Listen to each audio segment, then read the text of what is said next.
Alhamdulillah wa sallallahu wa sallam ala nabiyyina Muhammadin wa ala alihi wa sahbihi ajma'in. So in the last class, we left off talking about taking back and returning goods. And we talked about some of the conditions for doing that. And we also talked about the types of riba that we wouldn't necessarily think of as riba or interest. We won't think it as interest, but it is a type of riba, which are the different things that are like category.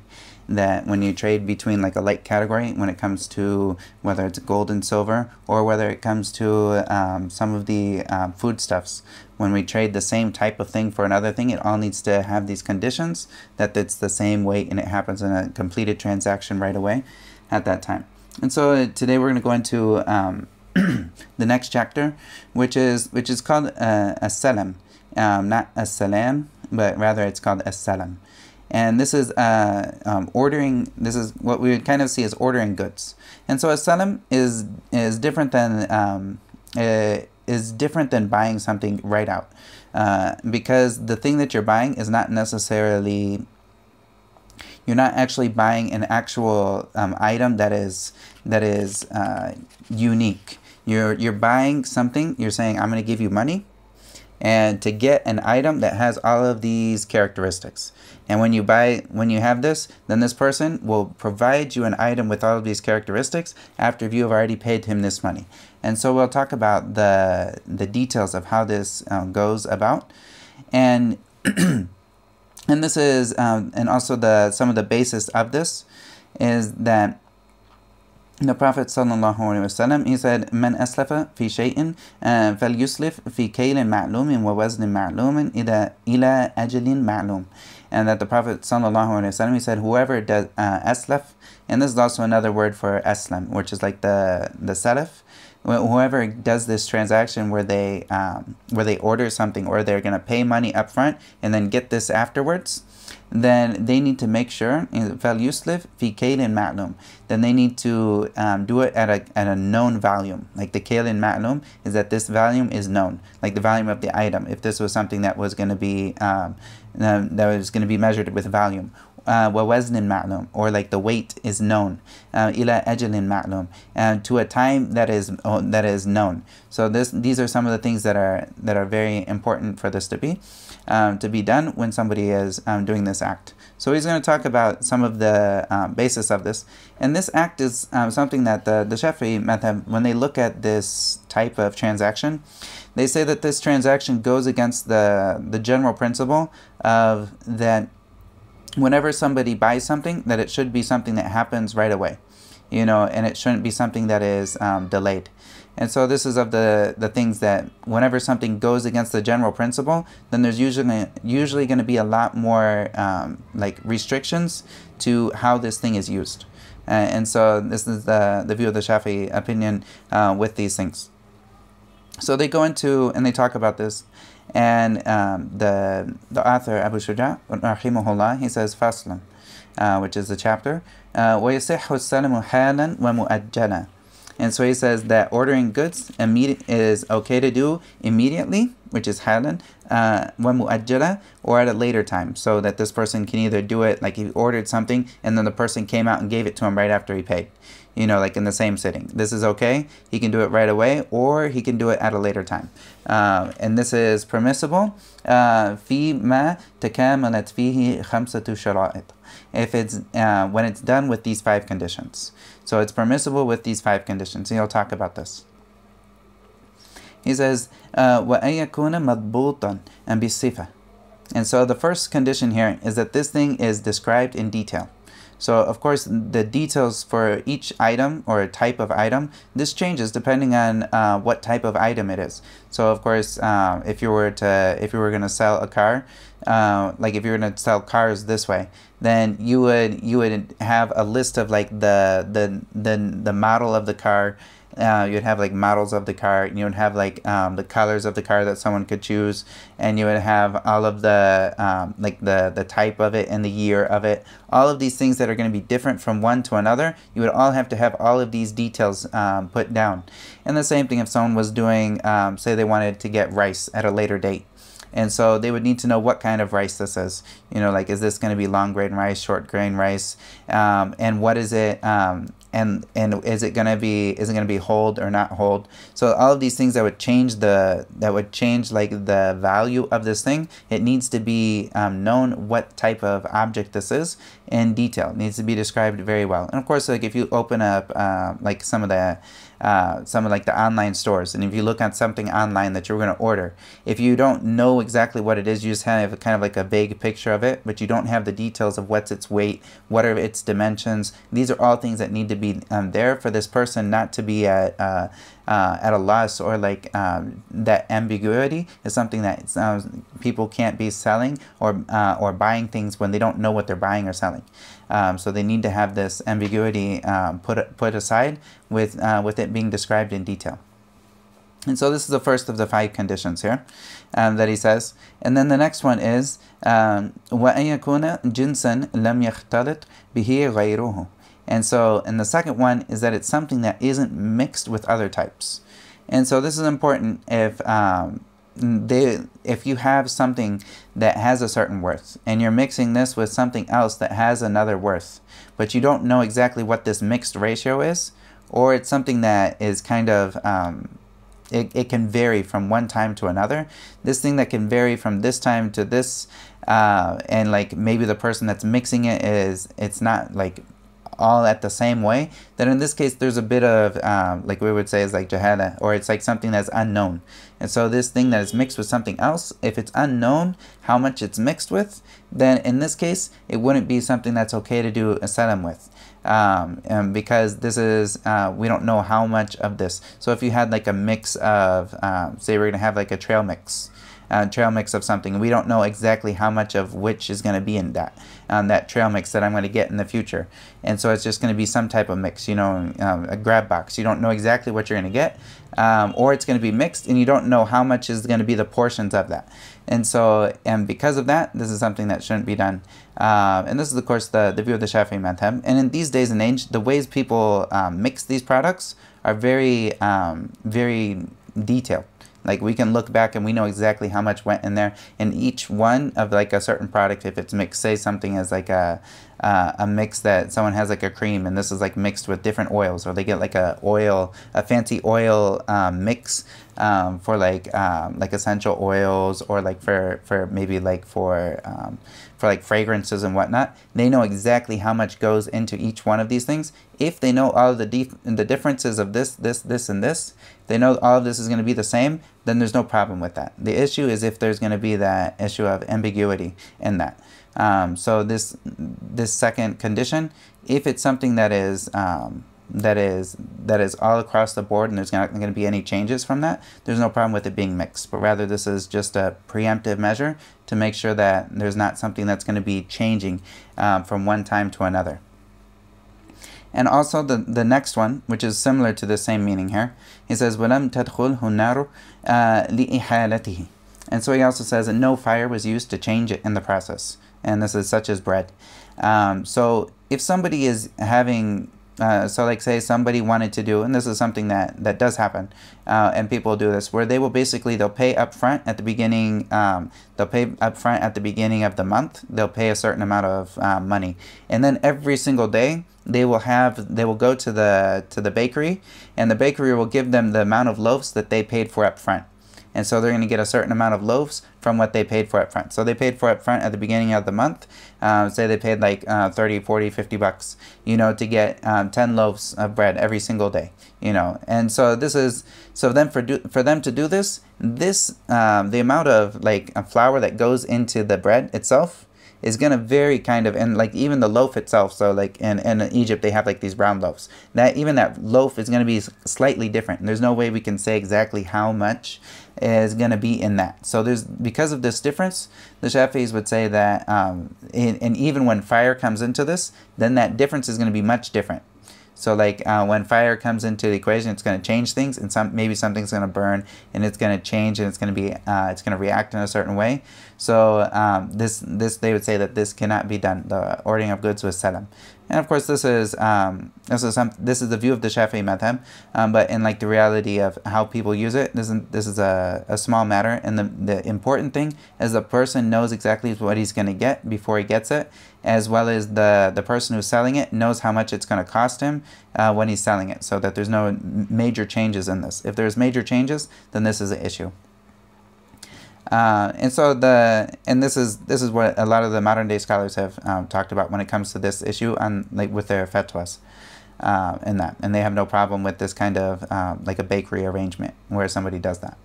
Wallahu ta'ala a'lam. And so the next thing that he mentions here of the fourth condition is he says وَأَنْ لَا يَكُونَ مُعَيَّنًا.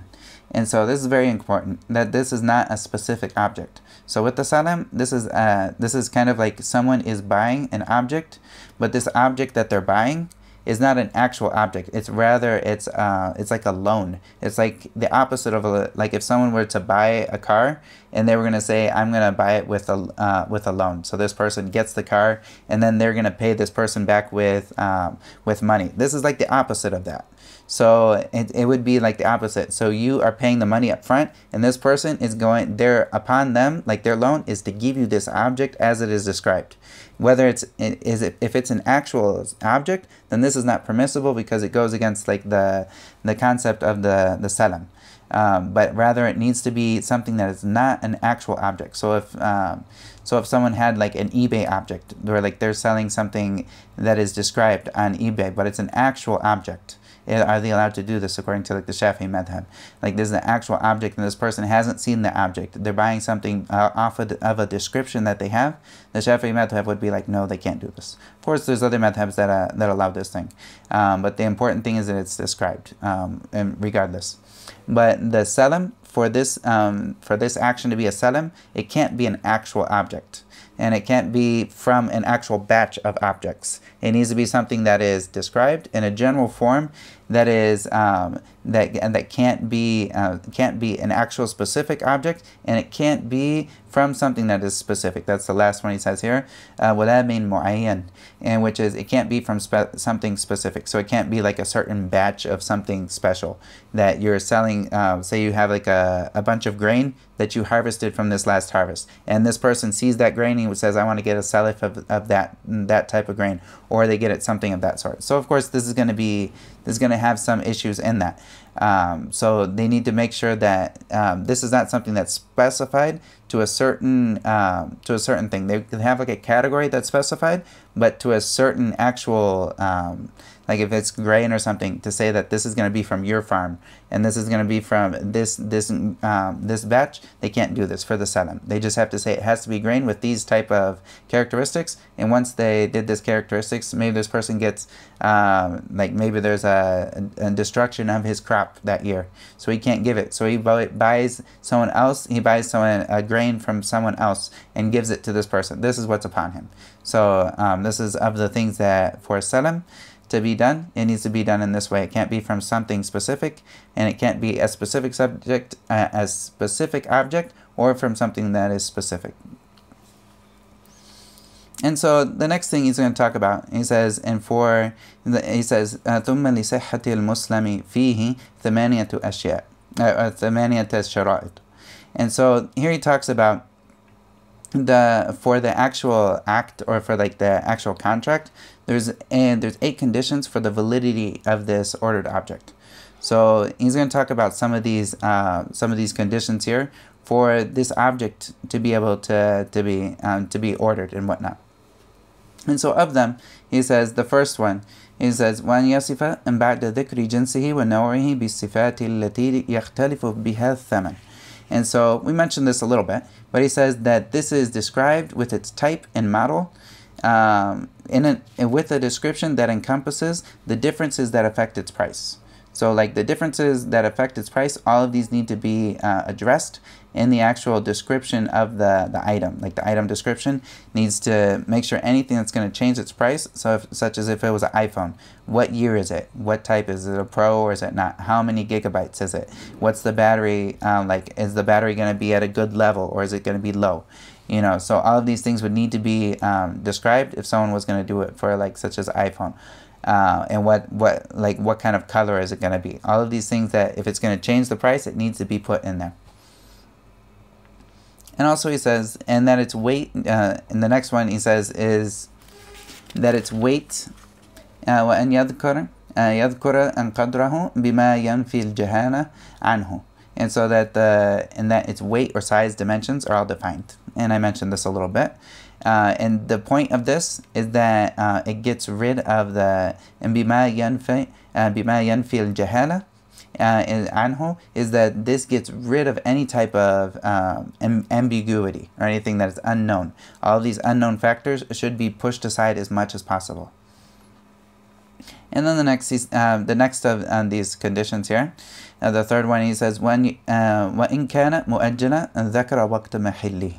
And so, and if it's something that is at a later date, it's not now that he's going to get a product now, but rather he's going to get it at a later date. In this case, if he's going to have it at a later date, then that date needs to be specified. So, and that's important. The person's not just waiting without knowing when are they going to get this object. No, they know that it's going to come in this time. And if it is like a general, like it doesn't need to be like a certain date in an hour. If it's something that could vary, say like the shipping, and maybe shipping gets a little delayed, so the person knows that it's relatively like the shipping is going to be around this time, but it shouldn't be something that is left ambiguous. It should be known in general. And so this is of the other conditions for this for the salam to be valid. And he also says وَأَن يَكُونَ مَوْجُودًا عِنْدَ الْإِسْتِحْقَاقِ فِي الْغَالِبِ. And so in that it is present or arrives when it should normally. And so when the person is going to get this item, when he's agreed upon the time that he's going to get this item. So say he is in a place where there are going to be like a certain type of mangoes. There's a certain type of mango that only comes out like it only comes out for like a couple weeks in the year. And if you're not there in that place, you're not going to get this mango. So if someone was to do salam with this type of mango, and this at a time, and they say, I want it at this time, you're never going to get this type of mango at that time of the year ever. So like this would be invalid. And so like there's some types of fruits and whatnot that they won't be around, at this time of the year. So if someone were to do a salam and it's not somewhere where they can actually get this from somewhere else and like bring it in, then in this case, like the salam would be invalid, because this is not an object that normally you can even get at that time. And so this is also another important thing, that if you're going to be receiving this object and whatnot, that it is available at that time in general. And so like, of course, like ordering something out of season is like the example that most of the scholars will give in this, like ordering a fruit that's out of season in the wrong time, where you can't get that like fresh fruit in that time. And so the next thing he goes into is he says, and that you know when the place of its receiving is known. So like, where are you going to pick it up? Like, of course, like the shipping addresses, if we were talking in our day and age, or where are we going to meet to pick it up? This is known. Are you going to come to the company to pick it up, or are they going to come meet you at one place? This needs to be known at the time of the contract. And also he says here, and also that the price is known. And he says, وَأَنْ يَتَقَابَضَ قَبْلَ التَّفَرُّقِ. And so like also the price needs to be known as well.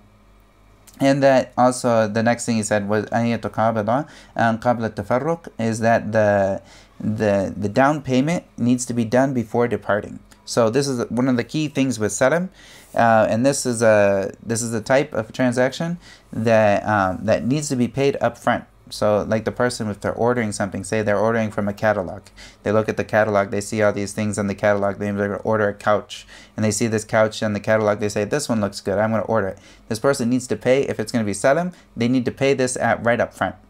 And then when it comes, then they know the time and all these other things. But it needs to be paid up front, or else this is not a transaction that went through, and the salam is not valid. If they didn't pay the down payment, all of it, like they need to actually pay the whole payment when they do the before departing at the very beginning. So I just delete this part here. This is a mistake. So the full payment needs to be done before departing. And so And also he says, وَأَنْ يَكُونَ الْعَقْدُ نَاجِزًا لَا يَدْخُلُهُ خِيَارُ الشَّرْطِ. And he says also the agreement is a completed and final without the option of going back upon it. So we talked about in the last class the option when somebody is buying and selling something, when they're still in the sitting, or like while they're there, they can say, the condition for this, I have 3 days to make up my mind. I can use it or whatever. We'll make this decision, but I have 3 days to go back on the agreement, or 2 days, or however. The Salam is not like this. Once it's done, it's done. It's a done deal. It needs to be done completely, and there's not allowed to be that ability for someone to go back on it afterwards. This is something that it's a completed deal. It's a done deal, without them going back on that. And so these are some of the conditions that are brought here for the salam. And of course, this is kind of like this is like the opposite of a loan. So it's kind of like a loan in reverse. If you would say like a loan, when somebody buys a car with a loan, then they are taking the car, which is the whole thing, at once, and then they're going to pay it back in payments. And this is kind of the opposite of the salam, where this person will pay the money all up front, and then he's expecting it to come back at this other time, and expecting to get this back up as a payment. And of course, there are similar transactions to that in modern day transactions, and these are something that they would take many classes to go into like the details of it. And since this is like a smaller book, we'll keep moving on, inSha'Allah. Are there any questions before we go into the next chapter, though? Anything that's unclear?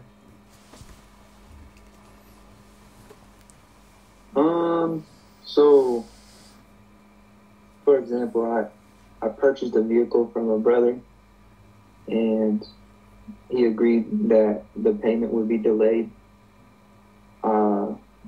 Would that be the same as ordering something, or since I actually have possession of it, would it just be something different? So you purchased the car from him? Yeah. That's totally fine. That's a regular buying and selling payment, except that you just put it on a payment plan for him. There's no problem with that. No. That wouldn't be a salam, though. No. Because it's an actual item. It's an actual item that you already took right away. Yeah. Okay, so something specific with that? That would have to be a buying and selling. That would be the buying and selling. And yeah, you can buy and sell, you can buy on payments. Like, you can buy and sell on payments. There's no problem with that. Yeah. But earlier you stated that, like, when you buy something on order, it can't be like a specific object. So an example of that would be like an exact one-of-one item, right? Yeah, and there's a difference of view in this, and like the Hanbalis, they allow it as long as there's no as long as it's described well, and if it had like pictures of it, they would say like this is like this person saw it, because the Prophet ﷺ, he prohibited the selling of something that is not present.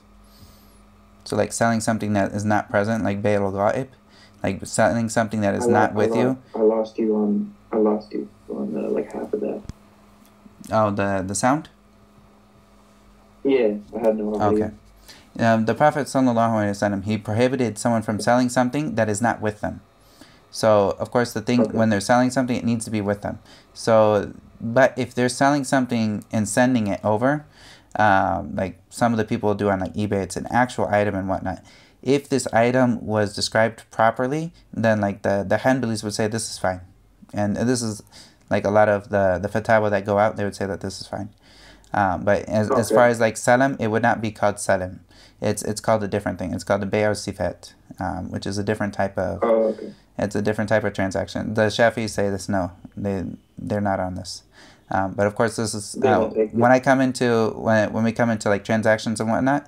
Yeah, I have kind of a more open mind when it comes to the reality of the situation with people, and of course, like being stuck on a madhab can be very difficult. Yeah, because that would eliminate basically like all of Amazon, because they describe an object to the T. You're getting a specific object, but it's not one of one. Is that impermissible? It would be salam. Like a lot of the Amazon products when you go into that, they're not telling you that this is from a certain batch. They're just telling you this item has all of these characteristics and this is this. It would be salam until they say one left. Oh, okay. Because then that's when they say only one left, or they say only one or two left, then you know that there's only one that they're actually selling. Then it has become mu'ayyan. Okay. And so, and then so it would be able to buy somebody's specific pair of shoes that they only own one of over a shipping order in Shafi'i school. And on the Shafi'i madhab, no. If it's like a one pair shoe, and because you need to have seen it, like you need to have seen the item beforehand. Okay. And of course, like the scholars are different upon like videos or even pictures and whatnot. Does this count as seeing the item or no? Mm-hmm. Yeah, because it's like everyone can do doctor up pictures and whatnot. Who knows? Exactly. Yeah. Or it could be an old picture. Yeah. Wallahu ta'ala. Okay. All right. So the next chapter we're going to go into is collateral, which is called rahan. And this is, of course, the point of this, or like the word in Arabic, it basically means something that is like established firmly. Rahan is something like thubut, which it means it's something that is firmly established. And like the technical definition, and when it comes to fiqh, is جعل عين مالية وثيقة بدين يستوفى منها عند تعذر وفائه. So this is making an actual object. So like an actual ayn, this is like an actual specific object that is worth something. That is worth something, مالية, that is worth something, وثيقة, that making it as something that holds it binds, it's a wathiqa for a deen. So you have a loan that you have, and someone wants collateral to make sure you pay back that loan. So this is something that would do this. So if they're going to say, I'm going to take your laptop from you until you give me back my loan, until you pay it back.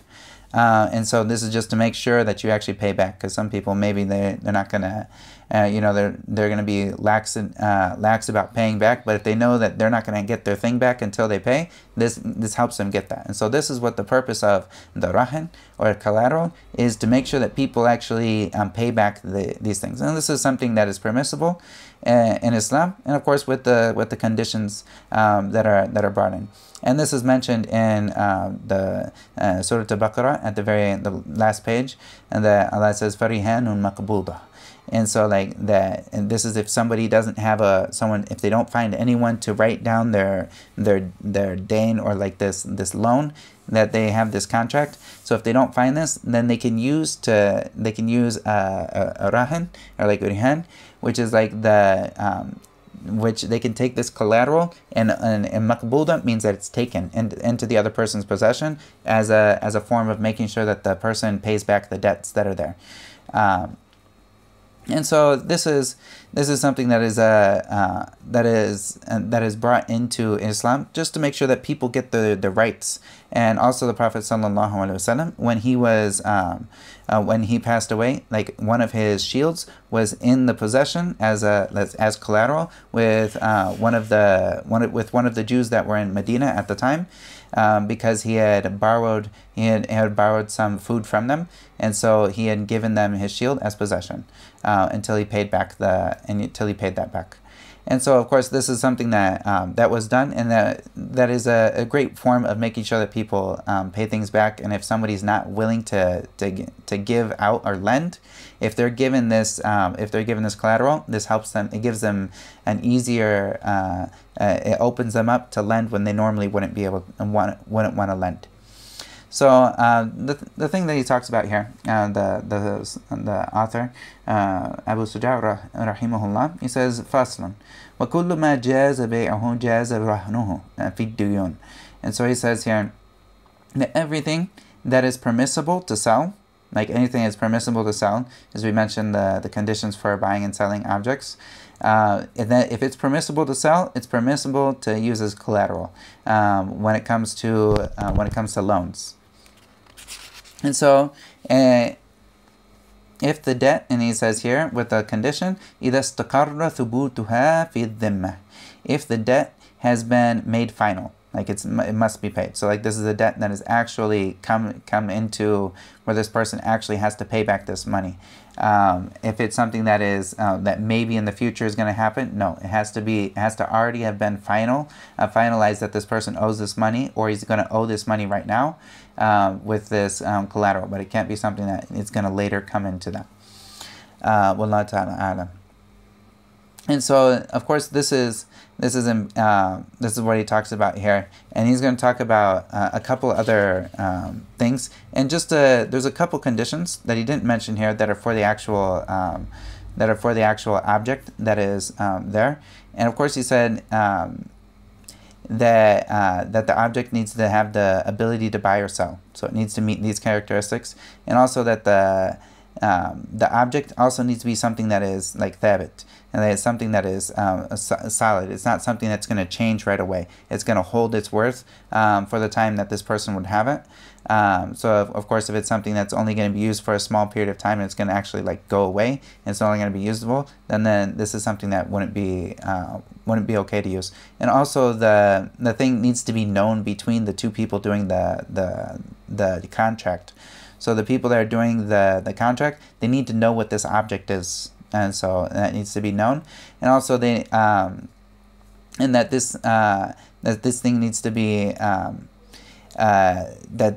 needs to be something that is binding for this person. You know, that is given to this person, that he has that it's binding for him when he takes this into possession. And so he goes into the next thing that he mentions here, the next point, and there's just a few of them here.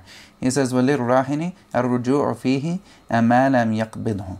So he says the person giving the collateral can go back on it as long as the collateral hasn't been taken into possession. So I'm sitting with my friend Abdullah, and I want him to give me like $4,000 or whatever. He's like, okay, you can give me $4,000, but I'm taking your MacBook from you. Okay, and so like I'm thinking about it. I'm like, can I really go can I go without my MacBook until I pay him back this $4,000? And so if I want to go back on this, then if I gave him the MacBook and he took it into his possession after I gave it to him, then it's a done deal. But if I say no, I don't give it to him, then I can go back on it. But once he takes it into possession and it's a done deal, khalas, like then there's no going back on it.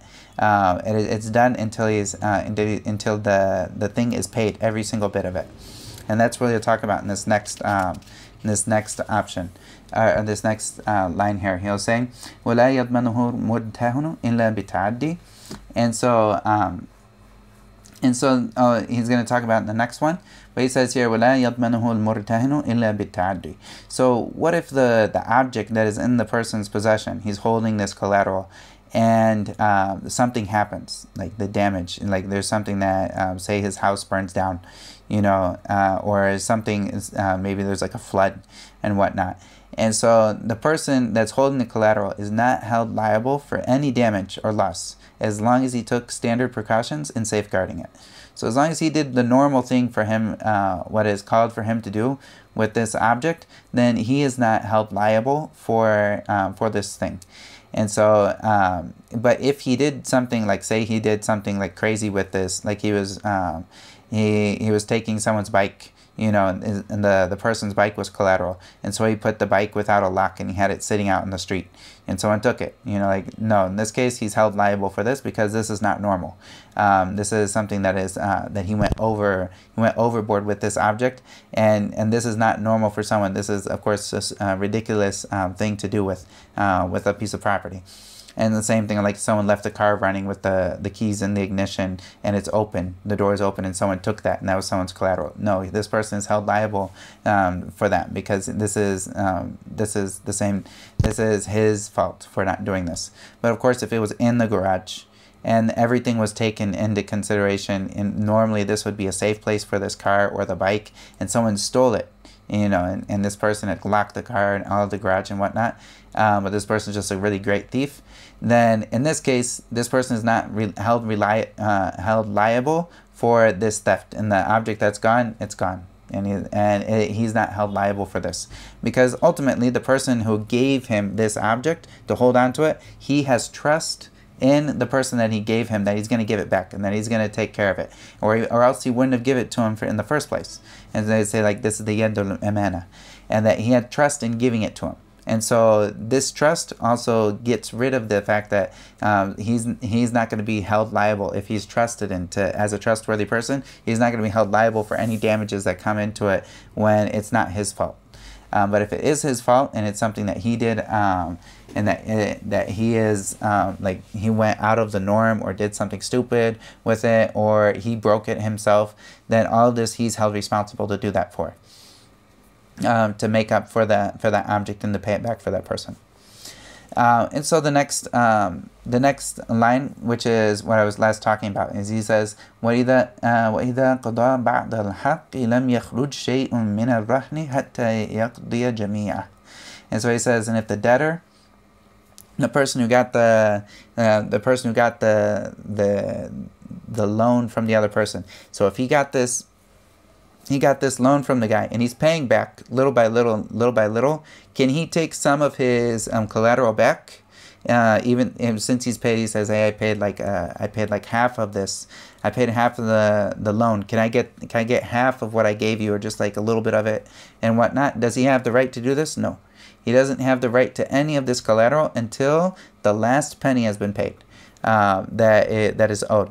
So he says, and if the debtor collected some of the debt owed, nothing is taken from the collateral. Like the collateral is still in the loaner's possession until the debt is completely paid. And so until the very last bit of that debt is paid, then the debtor has no right to take that collateral back until he has paid every single thing from that. And of course, he doesn't talk about it here, but of course, what happens if the person doesn't pay back the loan? Then this is something that he would go to the Qadi and he would tell the person that this person didn't pay back my loan. And like the Qadi is the judge, he would go to them and tell them this person didn't pay back this loan and he has this collateral that he gave me. And then he could sell the collateral to get his loan, the amount of worth for his loan back from that. And if there was extra money from that, say the collateral is worth more than the loan, then he would give the extra money back to the person from his item, because this is the other person's item. But the important thing is that this loan gets paid back to this person, because he's the one who gave out his loan, so he needs to get his money back. And so he would use this object to do it. And if it's not enough, then that's that. But this is like the way that this person makes sure that his money is safe. If he's giving loans, that he makes sure that he gets it back, or he sells it in the case that he doesn't get it back. So the next chapter that we're going to go into is it's called Hajr, or it's like Hajr is the meaning of it is prohibition, or like prohibition that someone's prohibited from doing something, they're stopped from doing something, or you could almost call it a financial freeze. Like this is maybe another word for it. Or like someone that is prohibited from making transactions. So this is the chapter that has to do with this prohibition of who's not allowed to do transactions, or who's prohibited from that. And so the author Abu Shujaa, rahimahullah, he says, "Faslun wal hajr ala sittatin as-sabi wal majnun." He says, "As-sabi wal majnun was-safihi wal mubaddir لماله والمفلس الذي ارتكبته الديون والمريض المخوف عليه فيما زاد على الثلث والعبد الذي لم يؤذن له في التجارة." So he mentions these 6 people that are prohibited from doing transactions. And the first of these he mentions is the sabi, which is the child. And so the child is someone who, in general, he's not allowed to do transactions. And this comes from this also comes from the ayat that Allah says, وَلَا تُؤْتُوا السُّفَهَاءَ أَمْوَالَكُمْ. And this is like, don't give the sufaha, and this is like the people who are like, you could almost say insane people.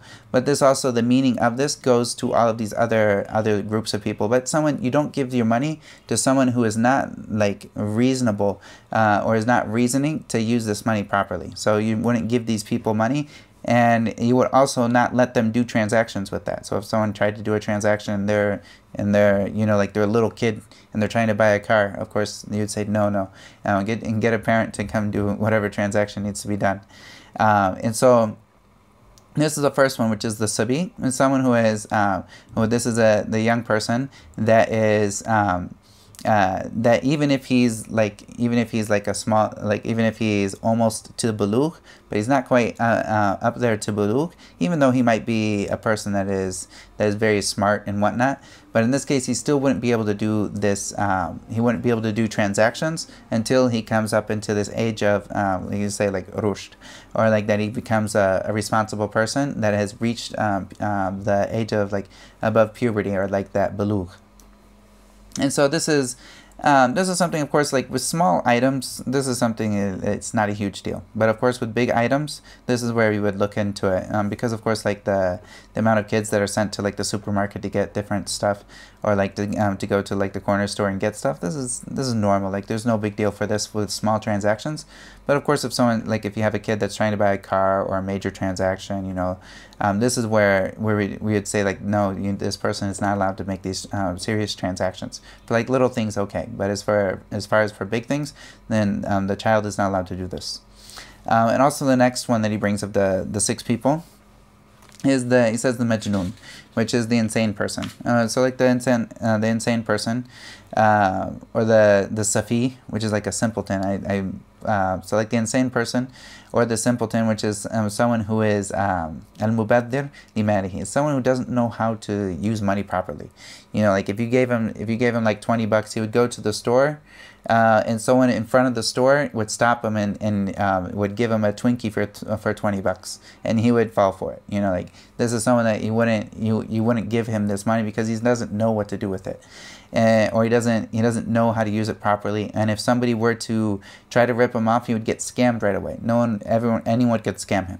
So of course, these are two different people.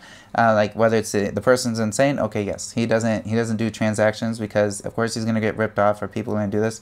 But also the simpleton, which is like maybe he's not technically insane, like he can think for himself, but when it comes to transactions, he doesn't know when people are going to rip him off right off the way, and people will be constantly, and this is not just like someone gets ripped off kind of all the time, but rather this person is like, he has no sense of the worth of money or the worth of things that he's trying to buy. He has no sense. So if he went to like an open market where people didn't have like prices that were written by companies, he would get completely scammed, and people would just laugh at him.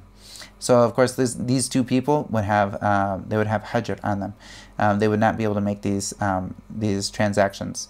Of course, for the person who's insane and the simpleton, like what is the way out of this? Then they have to come up to a point where they actually show signs of like that they are able to manage money properly. Of course, the insanity person, the person is insane. He needs to no longer be insane, and like of course the judge would tell the people, okay, this person's no longer insane, and so he's fine to do transactions again. Now the simpleton, he needs to prove that he's not insane anymore, or like that he learned how to use money properly. And so in the next thing the next of these 6, the 4th one, which is the bankrupt person. And this is what we call the muflis. And fulus is like the muflis is the person who all of his money has turned into fulus, which is fulus, like you would have like the actual mal. Mal is like actual money, that's a big thing, but fulus is like the chump change. It's like little bits of change. So this person who's muflis, he only has fulus, which is just little bits of change. It would not be like dirahim or a dinar, which is like gold and silver coins. It wouldn't be gold and silver coins. It would be like just like these tin coins, like these little things. These would be called fulus. So this person, the bankrupt person, is called a muflis. And so this person, who is he? He's the person who his debts are more than his total assets, and his debtors came to him, or like his debtors came to him to get his money, and he's like, I don't have the money. So what they're gonna do with him? In this case, they would go to the qadi. They go to like them, and they would basically put a financial like freeze on all of this person's assets. They would freeze all of his assets, and then all of the people that have money that is owed from him, they look at all of his assets, and if they're not enough for him to pay all of his debts off, So they would look at the amount for each one of his debtors. How much are these amounts? They would take a percentage of this, and they would take a percentage of the assets that are there, and then they would all take his assets, and of course leave him with the bare minimum for survival, like his bare minimum for like a survival for someone of his like status and whatnot. But they would take all of his assets from him, and then after that, all of his debts have gone away. And so everyone took all of the things that they could from him, and then all of his debts have gone away. So it's almost like saying bankrupt, but I use the word bankrupt very loosely here, because this muflis, the person that is in like the Sharia, it's a little bit different, because the bankrupt person in like the West, this person basically says, I can't pay it, and then they all have to go away, and it's not like they actually take all of his assets. No, and this person, like in Islam, they would look at the assets that this person has, and they would take all of his assets and divvy it up according to his debtors, like who has the most debts, of course. They would take make a percentage of that, and they would all give him they would give him the percentage, or they'd all give him all of his stuff that he had left. And then after that, the debtors have to be sufficed with that. And they say, this is a done deal. All the debts go away, and this person is left with like the nothing that they have. Of course, they have like clothes, the bare minimum of clothes, and like the bare essentials for like their living and whatnot. But they basically do this to get rid of everything once they see that they can't do it anymore, when they have too many debts. And so this is the muflis. And so during that time that he is like his money is being taken, he's not allowed to go make transactions anymore. So he can't make transactions. Of course, if he wants to like go work for somebody, this is okay. He can do like this transaction where he's like hiring himself out or hiring out labor or whatnot. But as far as like selling the things that are his, no, all of his assets have been frozen. He cannot sell any of his assets. All of his assets are frozen. He can't do anything with this until his debtors all take what they do. And of course, this time should be very short. Like there shouldn't be like a long drawn out process. It should be short and quick to the point. They take all of their things and then it's done. So they can let this person go about with his life. And so the fifth thing, the fifth person. So we talked about the muflis, and then the fifth person is the sick person. وَالْمَرِيض الْمَخُوفِ عَلَيْهِ فِيمَا زَادَ عَلَى الثُّلُثِ. So the sick person who is on his deathbed, and whatever goes over 1/3 of his wealth. So this is. This comes from a hadith that the Prophet ﷺ, he was asked about someone who, there was one of the Sahabis that was very worried about him. He thought he was on his deathbed. And so he asked the Prophet ﷺ, he's like, I have a daughter, that will, I have a daughter that will get my inheritance from me. I have like one daughter and whatnot. She'll get my inheritance from me, and I want to like give out my wealth. I want to give out like, he wanted to give out all of his wealth, or like half of his wealth. And so the Prophet ﷺ said no. And they said like half of my wealth. And he said no. And he said 1/3 of my wealth. And the Prophet ﷺ said, he said, وَالثُّلُثُ كَثِيرٌ. And so like that, this is something that's a lot. But he allowed him to do a thuluth, which is just 1/3. So like 1/3, and this is a lot. And so of course, like the person who is on his deathbed, he can't do charity with his money that goes over 1/3 of his all of his assets, and 2/3 of his assets are locked when he's on his deathbed, or what someone would think he's probably going to die from this action, from this thing. Say he's like going through chemo, and he wants to go give out in charity all of his money, and he has kids, and he has all these other people that if he were to die, that would be their inheritance. He can't give out more than 1/3 of his wealth to charity or to anything that he wants. It's all locked, and this last 2/3 is set aside for his inheritance, for the people who are going to get the mirath. And this is, of course, for the justice of the people that are like his family members. His family members, it's better for them to get money from him that will keep them rich, so that they're not having to ask from the poor people, than from him to give out his money to the poor and leave his family after him poor. And then they have to go out and ask people for money because they're poor and they can't make it by.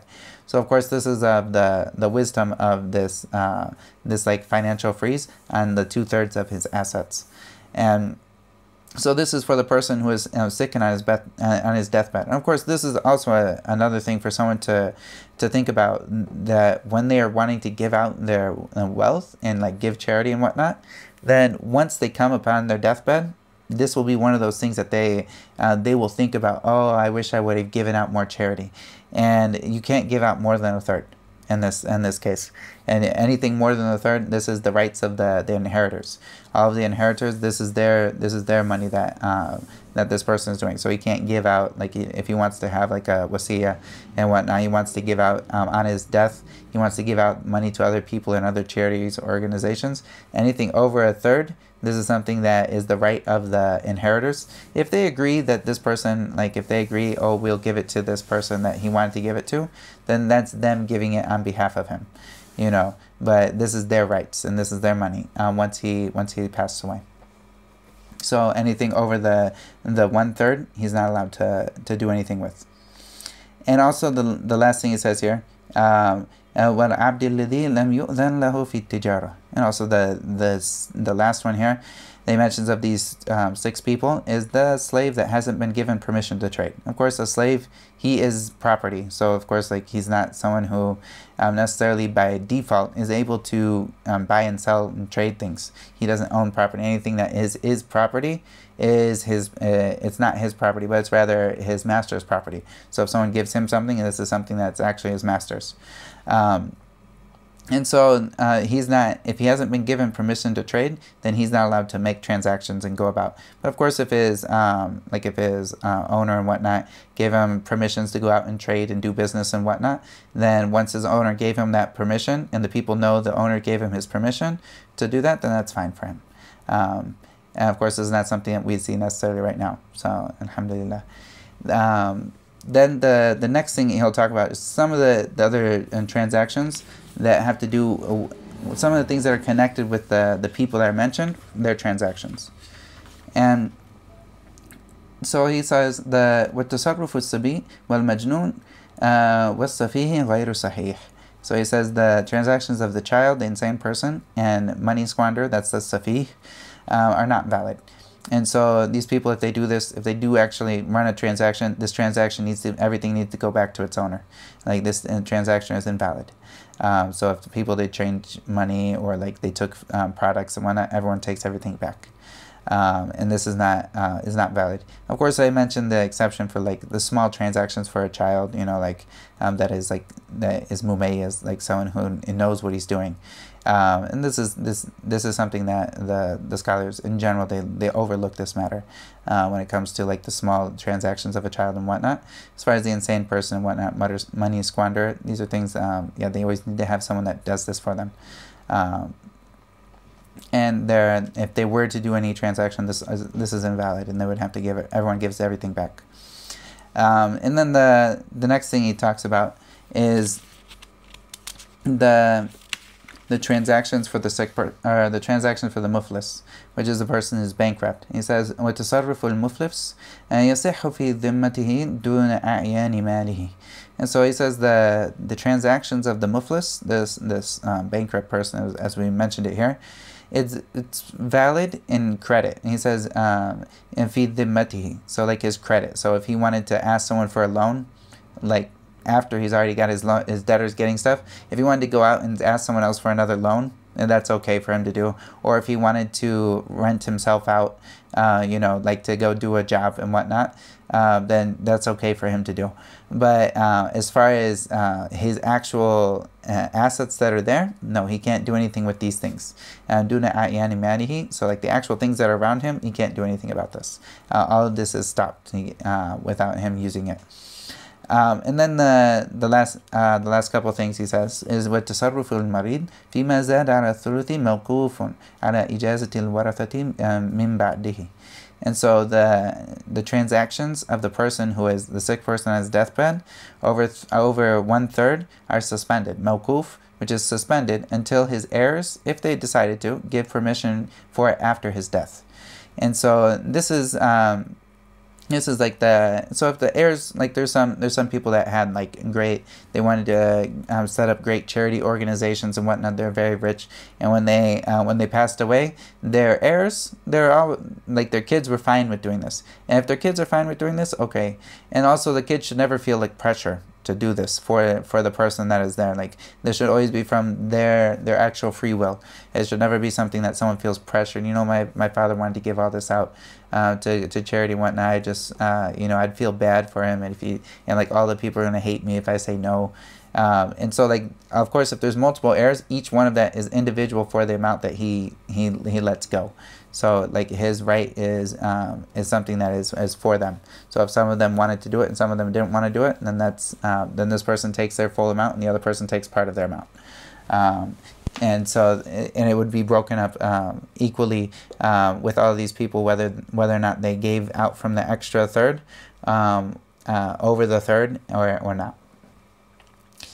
And so, and this is after his death here.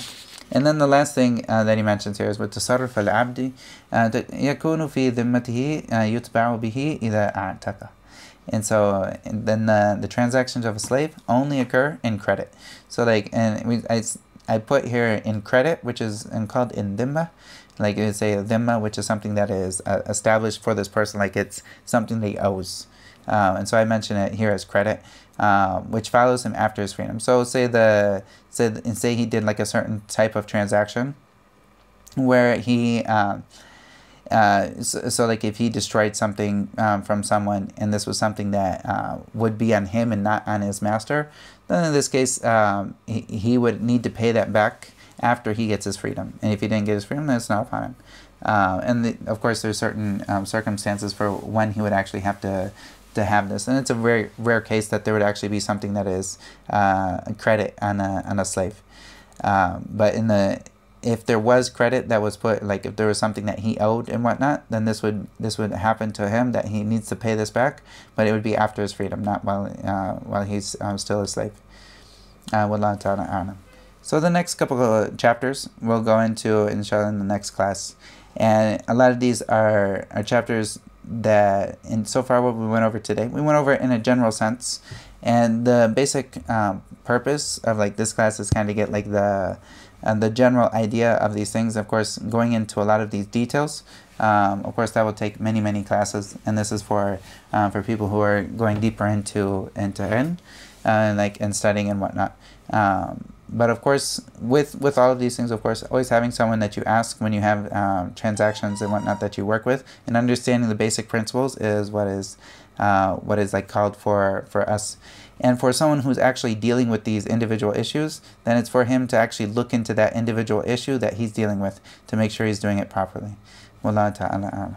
فلذلك فادع واستقم كما أمرت ولا تتبع أهواءهم وقل آمنت بما أنزل الله من كتاب وأمرت لأعدل بينكم الله ربنا وربكم لنا أعمالنا ولكم أعمالكم لا حجة بيننا وبينكم الله يجمع بيننا وإليه المصير.